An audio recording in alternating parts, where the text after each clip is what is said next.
Good morning. Happy Friday. We made it. I rigged this video to stay up, so I hope it works. But I had a reflection to share from my week this week. I sat down. I can't tell if that's a cat or a dog at this point. Oh, it's a cat. I sat with a couple girlfriends this week. One is a therapist, one is a psychologist, and just the correlation of opportunity that we're seeing in a lot of women.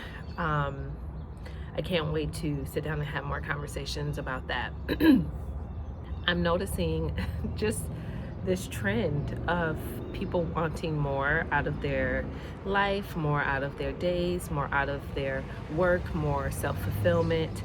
I've seen someone list twice in a row now a Stanford study around essentially redesigning your life. And I think we've heard a lot of buzz terms of, oh, the reinvention, the glow up, redesign, even, which to me, that feels a little more in alignment scientifically. And I think that's because of the direction of me becoming a therapist, and I'm starting to grasp and understand basis for why we think how we think, or what we want to do, or things like that. And I think that may become my mission. I have had a lot of people ask me, what am I focused on with my therapy journey as I finish grad school next year. And I think it's something in this token of neuroscience, but like redesign. I watched my 72-year-old mom. She put in 32 or 35 years at our school district where I'm from, and then retired, and she bakes her heart out.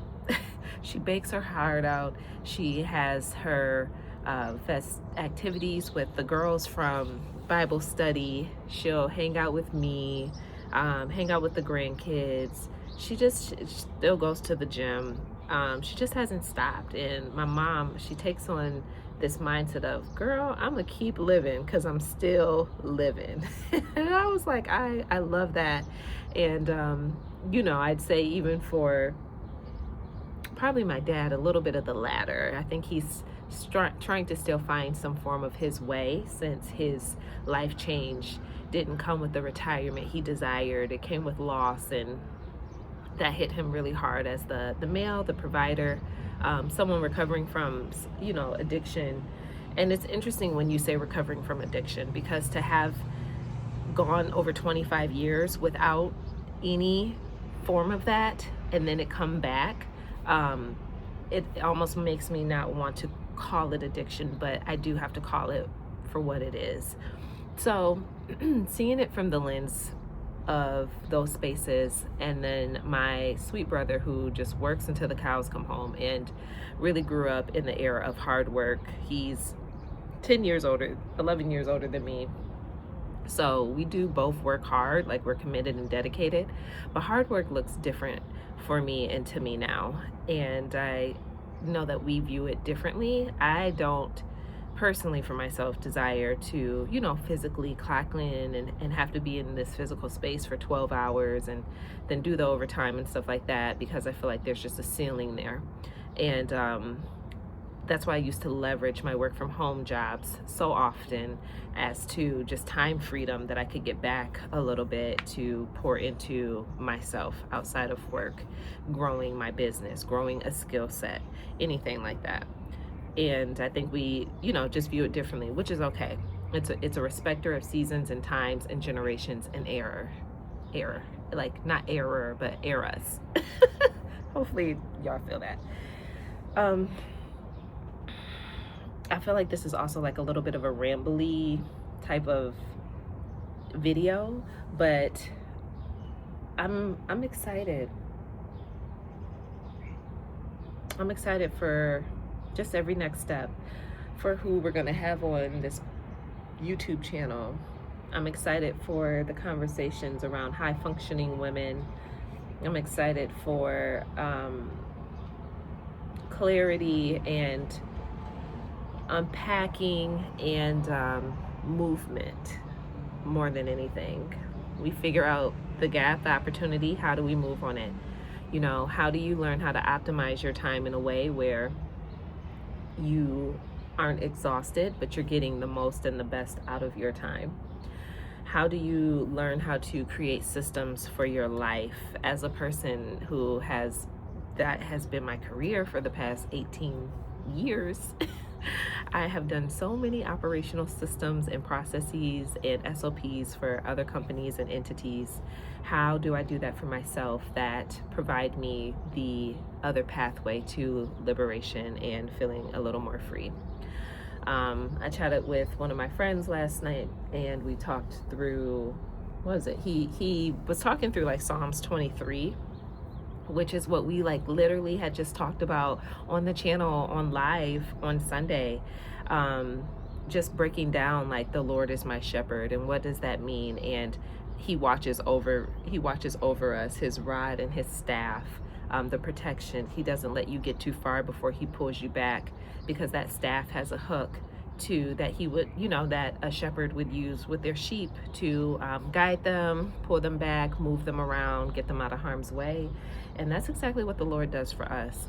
And then when you look at Proverbs 16:3, which I don't think I broke down on here, but when you look at Proverbs 16:3 around committing your plans to the Lord and he directs your path. I know there's different variations with different versions of the Bible, but all that to say, submitting your plans to the Lord, understanding or committing, understanding, what that means, the diligence of submission, giving, providing, including, the Lord in the things that you want to do, him directing your path, allowing him to lead you, like, still showing up in the realm of knowing you can be spiritual and organized.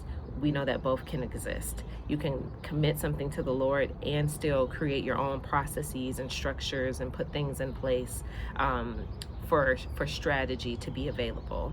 I think we go so far left where it's all spiritual that we also forget the practical that he also has provided to us, that we still need to use.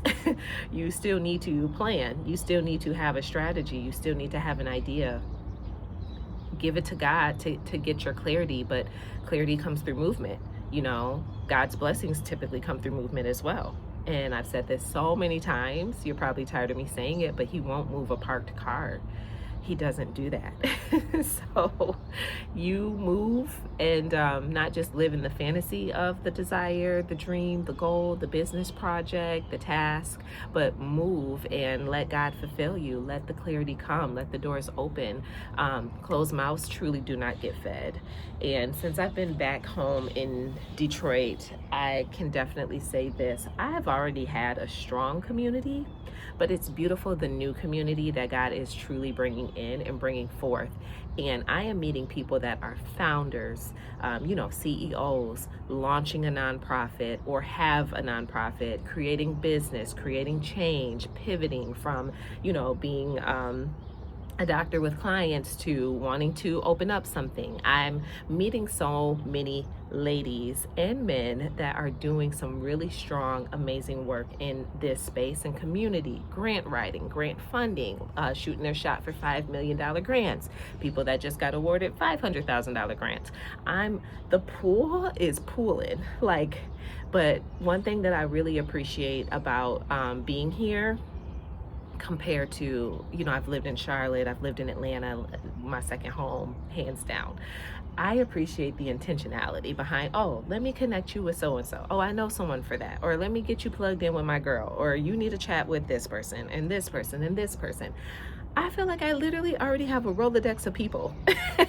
And don't get me started on the aunties of Detroit, because the aunties are the aunties, honey. The aunties, in the city, in education, in different districts, building relationships there too. It's just so beautiful to be in a space where people want to feel the flourish because of the pride and love that they have for this city and the opportunities that are becoming available now, but also being a woman that knows closed mouths don't get fed. So shoot your shot. If and I'm very much a person where it's like, okay, if I feel connected, I want to have dinner, I want to go, connect with you outside of these four walls at work. I'm intentional about that, and ain't no shame in my game. If I'm going to a network event, I told my girl this for years. My statement has been, I'm leaving away with 2 numbers at least.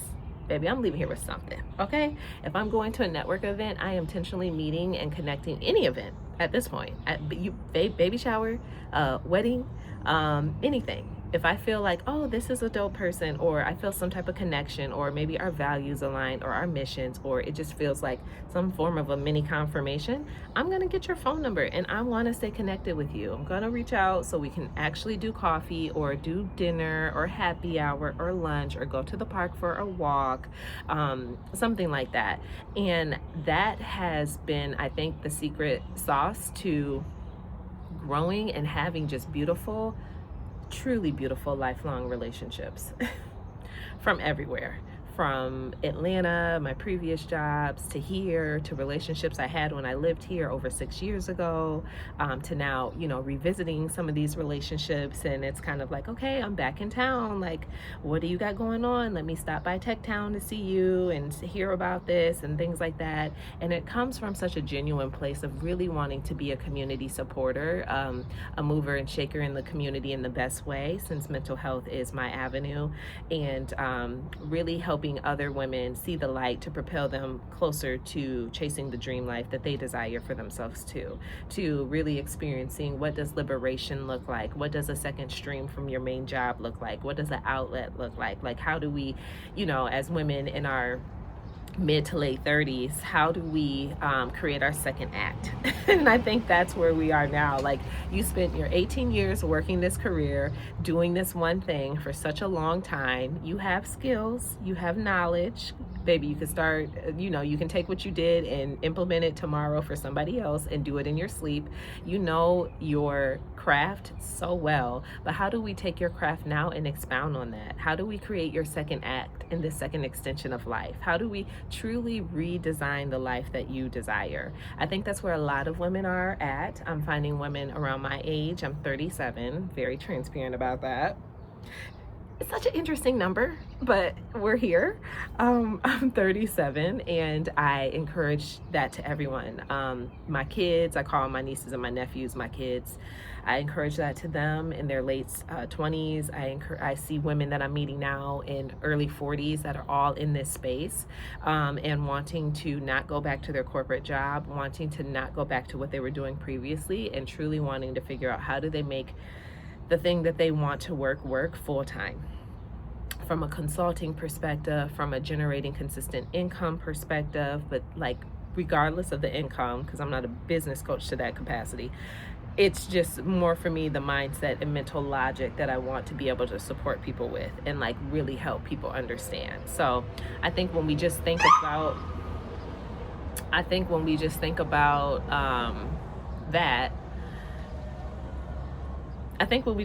that, sorry y'all, somebody's getting pulled over. I'm like, what are the odds on a day like today? And I hope that this is not a long process. Because when I got to get to work, baby, I got to get to work. But I think when we just think about that, I think there's so much to be considered. So much to just be, I'm looking like, what did he even do? I didn't see him do anything, but they were following him for a minute since he turned down on the street. I think when we think about all that, there's just so much to be considered, and there's so much that we can do within ourselves to get to the space and place that we want to be. So I'm excited. I hope you're excited. I don't know if any of this resonates. I feel like this was like my morning ramble with coffee. This is how my journal entries look. Or my voice memo entries. But yeah, y'all, until the next video, peace out.